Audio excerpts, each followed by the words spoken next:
Today we'll be going over the important settings in Star Citizen.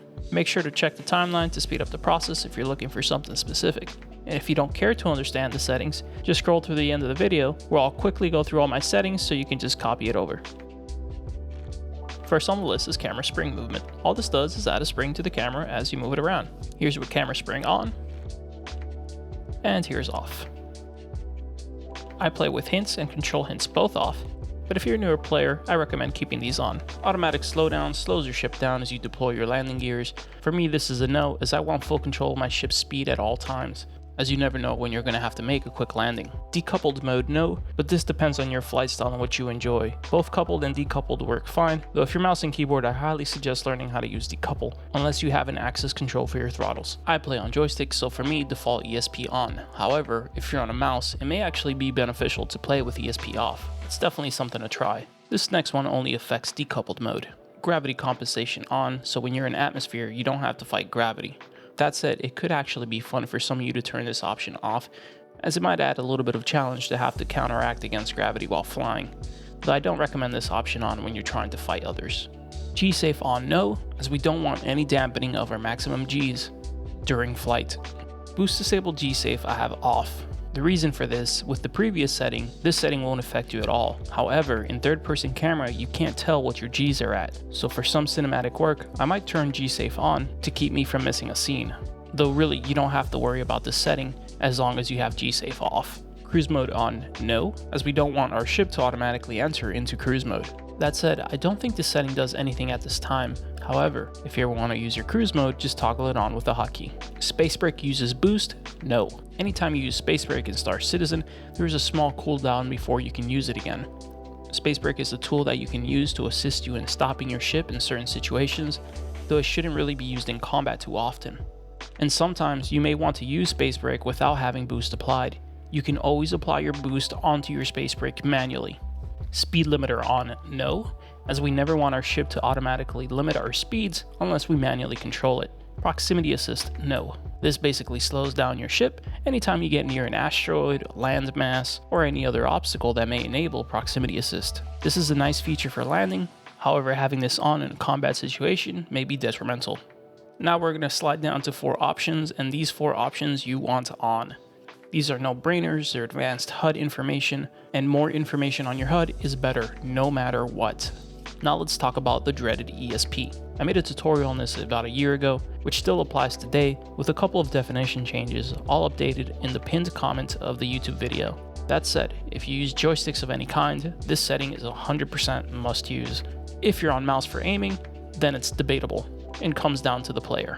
I use a setting of 1 in 1, however, if you feel like you're constantly overcorrecting, it might be time to lower either the dampening or the curvature down little by little.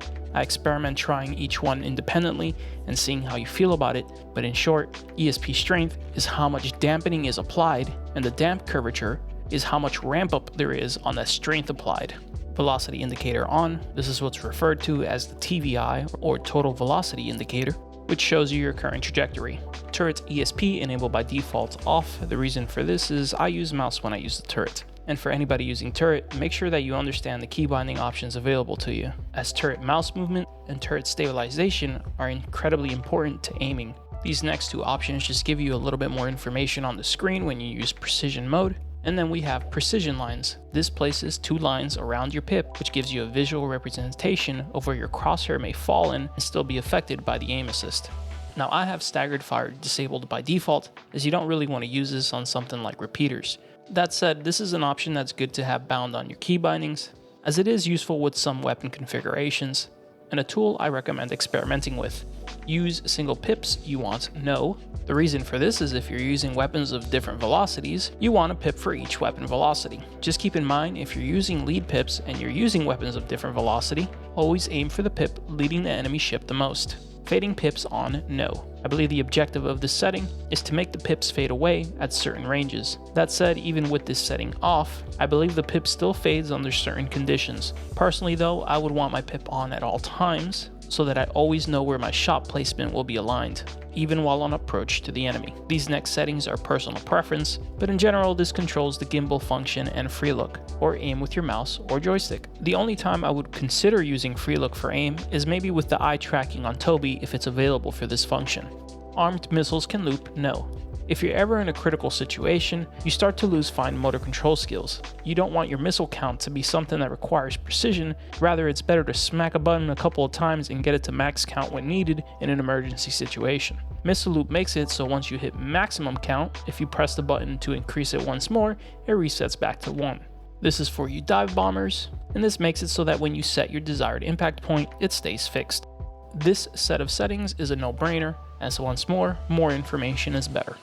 Target arrow display mode is purely subjective, but in short, this is the arrow that shows up around your HUD, pointed to your selected target, and rotates around your HUD depending on your selected option.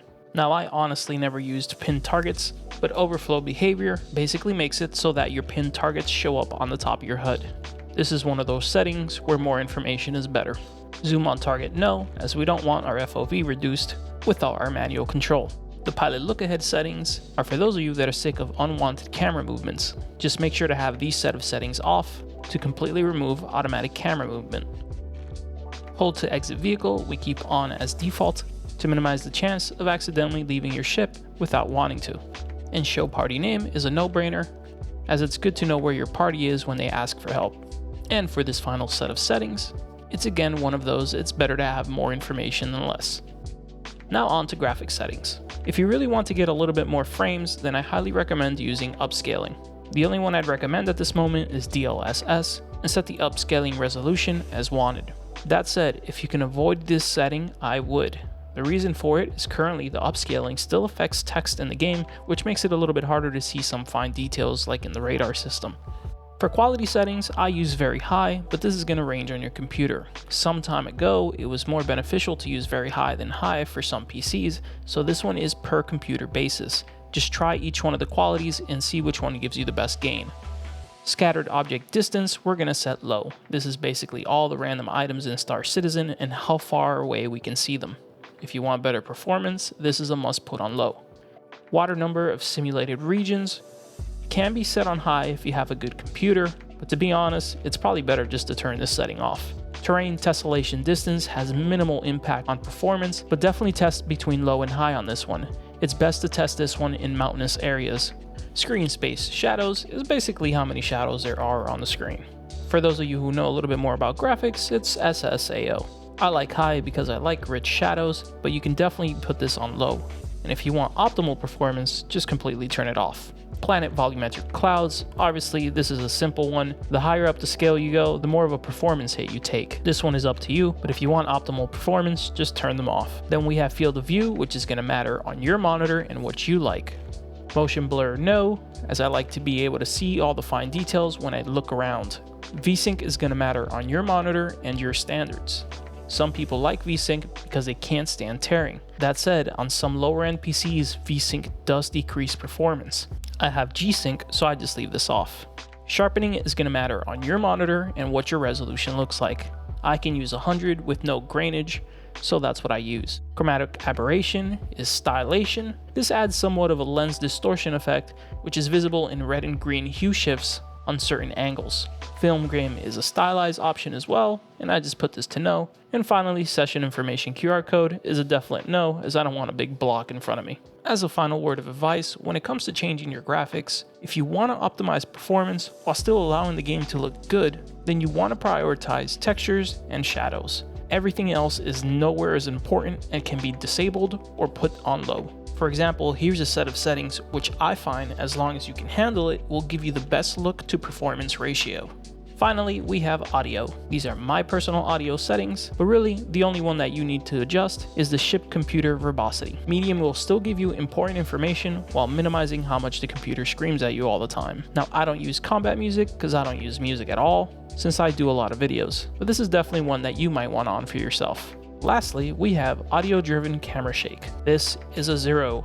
Anytime there is an explosion or any loud effect, this shakes your camera. Most people don't like this effect, but some of you may. That said, if you do use it, I recommend it at a very low value. Now you have all the settings and you're ready to go. But if you struggle with combat or don't really understand how to maneuver in space, make sure to check out my beginner guides where I have an in-depth tutorial that covers all aspects of ship maneuverability and combat. That's going to be it for this video, and as always, I'll catch you guys on the next one.